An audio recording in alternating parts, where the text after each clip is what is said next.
Today we'll start with the next point from the chapter Ionic Equilibria. The point is ionization of acids and bases.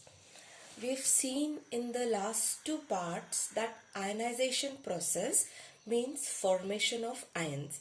Any process in which the ions are formed. Ions काय असतात? IONS. Ions, these are charged particles. ज्यांना positive, negative charges असतात, they are ions. Charged particles are ions. The process of formation of ions is called as ionization, or you also call it as dissociation. Dissociation. Now, if you see ionization of acid, we'll consider the acid HCl.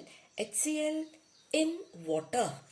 HCl when added in water, hydrochloric acid, when added in water, it forms H plus ions and Cl minus that I've shown in the first reaction. And NaOH in aqueous medium, म्हणजे in water, aqueous medium will form Na plus and OH minus ions. Now in the two reactions you will find that there is a single arrow shown. Single arrow indicates that the reaction is a complete reaction. हा HCl याचे सगळे molecules हे H plus and Cl minus ions form करतात.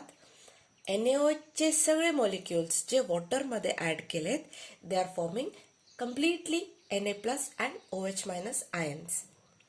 Total dissociation होतो, total ionization होतो HCl and NaOH चा, because these two are strong electrolytes. They are strong acid and base. HCl हा strong acid मध्ये आहे and NaOH हा strong base मध्ये आहे. But if I take acetic acid CH3COOH, it will produce the ions CH3COO minus and H plus. Acid आहे ना, म्हणून तो H plus ions प्रोड्यूस करणार वॉटरमध्ये according to Arrhenius theory. And NH4OH, ammonium hydroxide, when added in water will form NH4 plus and OH minus ions. हा acid झाला, हा base झाला, but you will find that in the ionization process, this is also, the two reactions also indicate ionization, but in the two reactions you will find that we have shown double arrows. Double arrow indicate करतो की हा reaction complete नाही आहे. हे indicate करतो की acetate आणि H plus ions form झाल्यानंतर परत ते combine होतात and they are forming CH3COOH. म्हणजे at a time समजा if we have got a beaker and beaker मध्ये water आहे and in the water if you are adding CH3COOH acetic acid, water मध्ये काय काय generate होणार? Water मध्ये you will find acetate ions, CH3COO minus ions, H plus ions, because ionization होईल. But these two ions will again combine to form acetic acid. म्हणजे इथे याच्या आतमध्ये तुम्हाला CH3COOH पण मिळतील, त्याचे molecules पण मिळतील. पण हेच तुम्ही HCl टाकला जर वॉटरमध्ये तर फक्त H plus and Cl minus ions मिळणार आहे वॉटरमध्ये. This is the difference between strong acid and weak acid. Weak acid like CH3COOH will show incomplete dissociation.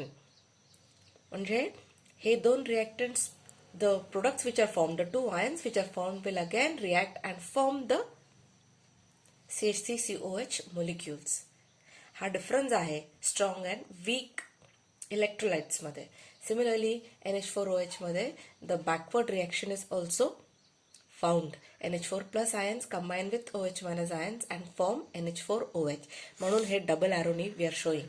So you will find that the weak acids and bases, they are showing both the reactions, forward reaction also and backward reaction also. Other weak acids can be formic acid, HCOOH, this is formic acid, and HF, this is hydrofluoric acid. HCl हा strong मध्ये गेला, HF हा weak acid मध्ये गेला. Similarly, weak bases मध्ये we can have example of ferric hydroxide, FeOH thrice, CuOH twice, AlOH thrice. These are all examples of weak base. The next point is dissociation constant of weak acid and weak base.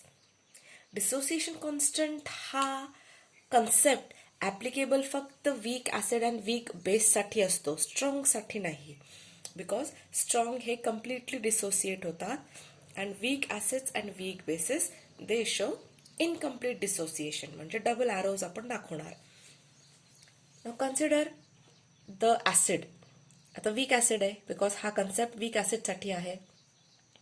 HA, a general formula of acid. HA general formula आहे acid साठी. हा form काय करणार, H plus and A minus ions produce करणार, HA. Now या equation साठी the equilibrium constant K is given as. आता equilibrium constant एक concept आहे की त्याच्यामध्ये the reaction which is a double headed reaction, double arrow चा reaction जेव्हा पण असेल तिथे equilibrium constant हा concept applicable होतो. म्हणजे constant K is equal to concentration of H plus ions into concentration of A minus ions upon concentration of HA. म्हणजे जे काय राईट हँड साईडला फॉर्म झालेले आहेत त्या कॉन्सन्ट्रेशनचा प्रोडक्ट जे काय फॉर्म झाले आहेत, आता इथे H plus and A minus ions form झाले, त्यांचा मल्टिप्लिकेशन, त्यांचा प्रोडक्ट म्हणजे मल्टिप्लिकेशन.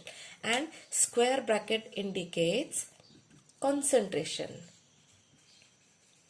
प्रत्येक सोल्युशनचा काहीतरी कॉन्सन्ट्रेशन असतो, so that indicates concentration. Square bracket indicates concentration. So H plus ions and A minus कॉन्सन्ट्रेशनचा प्रोडक्ट म्हणजे multiplication here upon concentration of HA.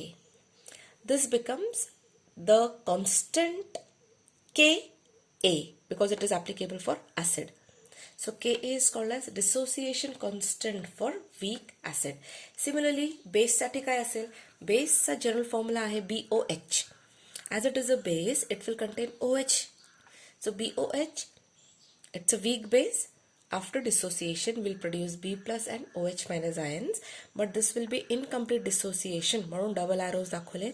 and या इक्वेशन साठी equilibrium constant will be K, म्हणजे dissociation constant will be K is equal to concentration of B plus ions into concentration of OH minus ions upon concentration of BOH, and we will write that K as KB. KB indicates base here. B इथे term आला की it is applicable for base and A आला तर it is applicable for acid. So KB becomes dissociation constant for weak base.